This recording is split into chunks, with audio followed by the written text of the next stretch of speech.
ಅಕ್ಬರ್ ಮತ್ತು ಬೀರಬಲ್ ಕನ್ನಡ ಕಥೆಗಳು. ಒಂದು ದಿನ ಅಕಬರ್ನ ದರ್ಬಾರಿನಲ್ಲಿ ಮಹಾರಾಜನು ತನ್ನ ಮಂತ್ರಿಗಳನ್ನು ನೋಡಿ ಪ್ರಶ್ನೆ ಹಾಕಿದರು. ಈ ಜಗತ್ತಿನಲ್ಲಿ ಅತ್ಯಂತ ಶಕ್ತಿಶಾಲಿ ಯಾರು? ಒಬ್ಬ ಮಂತ್ರಿ ಮುಂದೆ ಬಂದು ಹೇಳಿದರು, ಮಹಾರಾಜ, ಕತ್ತಿಯೇ ಶಕ್ತಿ. ಅದು ಎಲ್ಲವನ್ನೂ ಗೆಲ್ಲುತ್ತದೆ.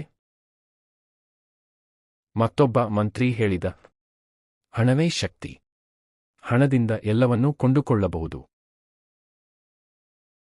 ಇನ್ನೊಬ್ಬರು ಮಂತ್ರಿ ಹೇಳಿದರು, ನನ್ನ ಅಭಿಪ್ರಾಯದಲ್ಲಿ ರಾಜ್ಯವೇ ದೊಡ್ಡದು.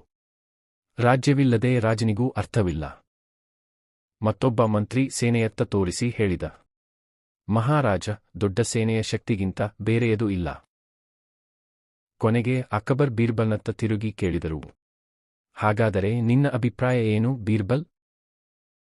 ಬೀರ್ಬಲ್ ನಗುತ್ತಾ ಉತ್ತರಿಸಿದರು, ಮಹಾರಾಜ, ಈ ಜಗತ್ತಿನಲ್ಲಿ ಸತ್ಯವೇ ಅತ್ಯಂತ ಶಕ್ತಿಶಾಲಿ.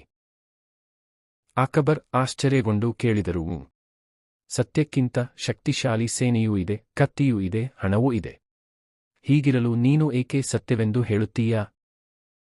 ಬೀರ್ಬಲ್ ಬುದ್ಧಿವಂತವಾಗಿ ಹೇಳಿದರು, ಮಹಾರಾಜ, ಸೇನೆ ಸುಳ್ಳಿಗಾಗಿ ಹೋರಾಡಿದರೆ ಅದು ಸೋಲುತ್ತದೆ. ಕತ್ತಿ ಸುಳ್ಳನ್ನು ರಕ್ಷಿಸಿದರೆ ಅದು ಮುರಿಯುತ್ತದೆ.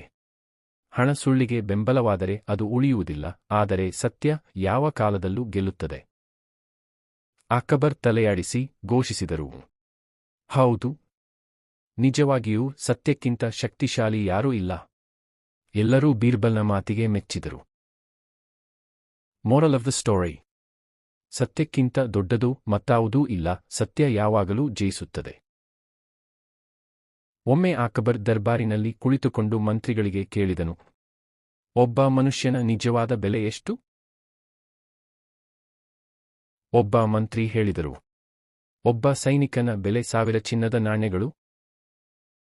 ಇನ್ನೊಬ್ಬರು ಮಂತ್ರಿ ಹೇಳಿದರು, ಅವನ ಹುದ್ದೆಯ ಮೇಲೆ ಅವನ ಬೆಲೆ ನಿರ್ಧರಿಸುತ್ತವೆ.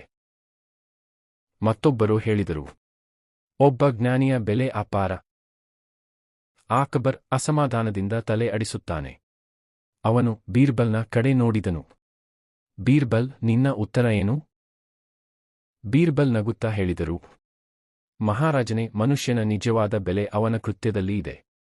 ಒಳ್ಳೆಯ ಕೆಲಸ ಮಾಡಿದವನು ಅಮೂಲ್ಯ, ಕೆಟ್ಟ ಕೆಲಸ ಮಾಡಿದವನು ಒಂದು ನಾಣ್ಯದ ಬೆಲೆಯೂ ಇಲ್ಲ. ಸುವರ್ಣಾಭರಣ ಧರಿಸಿದರೂ ಕಳ್ಳನ ಬೆಲೆ ಶೂನ್ಯ, ಆದರೆ ಬಡವನಾದರೂ ಸತ್ಯನಿಷ್ಠನಾದರೆ ಅವನ ಬೆಲೆ ಅಪಾರ. ಅಕಬರ್ ಆ ಮಾತು ಕೇಳಿ ಚಪ್ಪಾಳೆ ತಟ್ಟಿ ಹೇಳಿದನು, ಬೀರ್ಬಲ್, ನೀನೂ ಸರಿ. ಮನುಷ್ಯನ ಬೆಲೆ ಅವನ ನಡೆನುಡಿಗಳಲ್ಲೇ ಇದೆ. ಮೋರಲ್: ಮನುಷ್ಯನ ಮೌಲ್ಯವನ್ನು ಧನದಿಂದಲ್ಲ, ಅವನ ಗುಣಗಳಿಂದ ಅಳೆಯಬೇಕು.